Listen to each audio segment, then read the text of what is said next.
नमस्कार मंडळी. नाही तुटणार, नाही फुटणार, नाही तेल धरणार, महिनाभर टिकणारी आणि खमंग कुरकुरीत भाजणीची चकली बनवूया चला. त्यासाठी मी इथं 1 कप पोहे, 1 कप तांदूळ आणि 1 कप साबुदाणा घेतलेला आहे. तिन्ही समप्रमाणे घ्यायचं आणि एकदम कुरकुरीत होते. आणि त्यानंतर इथं धने घेतले आणि जिरे आणि अजवाईन म्हणजे ओवा आणि हळकुंड घेतलेला आहे. आणि हे सगळं आता आपल्याला भाजून घ्यायचं आहे. मी इथं भाजण्यासाठी एक लोखंडीचं कढई घेतलं आहे. आधी थोडंसं कढई गरम करून घ्यायचं आणि पहिला तांदूळ आणि साबुदाणा भाजून घ्यायचं आणि पोहे नंतरनं घालून घ्यायचं. हे तांदूळ आणि साबुदाणा अर्धा भाजले की आपल्याला त्याच्यात पोहे घालून भाजून घ्यायचं. आता पोहे ह्याच्यासोबत घातले की ते करपून जाईल. आता मी 5 मिनटं आधी साबुदाणा आणि तांदूळ भाजून घेतलं. आता साबुदाणा आणि तांदूळ बऱ्याचपैकी भाजलेला आहे. त्यानंतर मी त्याच्यात पोहे मिक्स करून घेतलं आणि हे सगळे तिन्ही साहित्य चांगल्या प्रकारे भाजून तयार झाले. हलकंसं तांबूस रंग यायला पाहिजे तसं भाजून घ्यायचं आपल्याला. त्यानंतर मी ह्याच्यात धने, जिरे, अजवाईन आणि हळकुंड घालते. हळकुंड घालण्याच्या आधी थोडंसं उन्हात वाळवून घ्या आणि त्यानंतर बारीक कुटून घ्या आणि त्यानंतर हळकुंड वापरा. कारण हळकुंड दळायला देताना पण ते काही वेळा कडक असेल ना, नीट दळलं जात नाही. आता बघा सगळं भाजणी चांगल्या प्रकारे भाजून तयार झालेलं आहे. त्यानंतर थंड झाले की आपल्याला गिरणीमध्ये दळायला द्यायचं. आता दळून मी चाळून घेतलेलं आहे पीठ.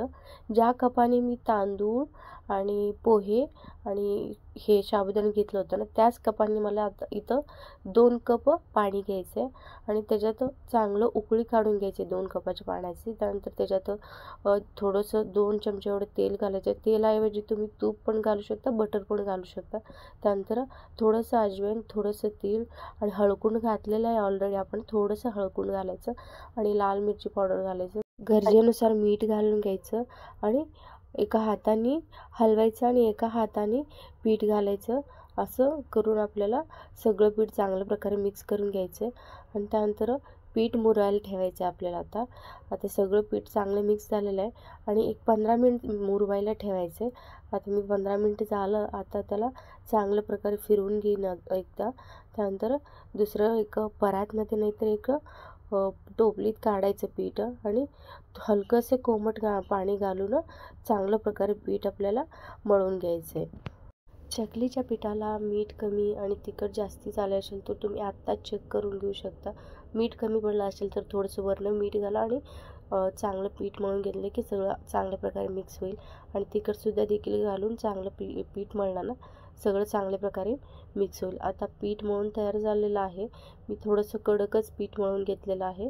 त्यानंतर जसं हवं तसं सॉफ्ट करायचं आणि सोऱ्यामध्ये भरायचं. आता माझ्याकडं हा पितळेचं पण सोरा आहे आणि हे लाकडीचं सोरा आहे. खूप दिवसाचं आहे. मी हेच जास्ती करून वापरते सोऱ्याच्या आणि चकल्या पण खूप छान पडतात.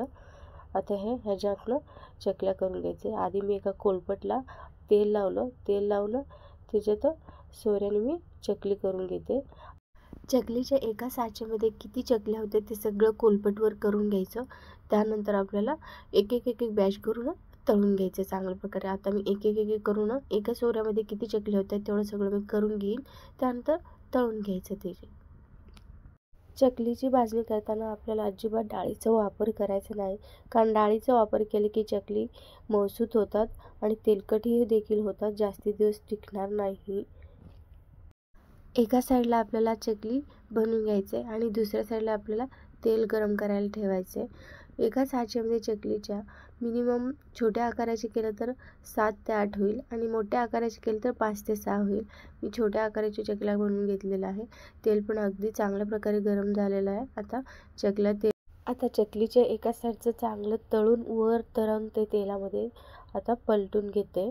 त्यानंतर दुसऱ्या साईडचं देखील सुद्धा चांगल्या प्रकारे भाजेपर्यंत आपल्याला तेलात तळून घ्यायचं. एकदम गॅसचे बारीक फ्लेमवर तळून घ्या. आधी तेल चांगलं गरम करून घ्यायचं. नंतर जसं जसं चकली तळतंय तसं गॅसचं फ्लेम बारीक करायचं आणि चकली आतून पर्यंत सगळं चांगल्या प्रकारे तळून तयार होतात. आपण बघू शकता एकदम काटेदार आणि कुरकुरीत चकली बनून तयार झालेला आहे. आधी मी एक बॅच तळून घेतलेलं आहे. आता हा दुसरं बॅच आहे आणि दुसऱ्या बॅचला माझे तेल अगदी गरम झालं होतं. त्यामुळे मी गॅसचं फ्लेम एकदम बारीक केलं आणि हळूहळू दुसरं बॅच पण तळून तयार झालेलं आहे. एकदम कुरकुरीत अशी चकली बनून तयार झालेलं आहे.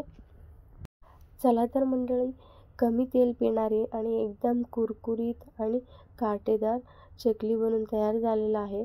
तुम्हाला चकलीची रेसिपी कशी वाटली मला प्लीज कमेंट करा. चकलीची रेसिपी आवडली असेल तर फ्रेंड्स अँड फॅमिलीमध्ये शेअर करा आणि अशाच नवीन नवीन दिवाळीची फराळीची रेसिपी बघण्यासाठी चॅनलला नक्की सबस्क्राईब करा आणि मिळूया अशाच एक नवीन रेसिपीसोबत. तोपर्यंत सगळ्यांना बाय बाय आणि व्हिडिओ शेवटपर्यंत बघितल्याबद्दल सगळ्यांचं मनपूर्वक धन्यवाद.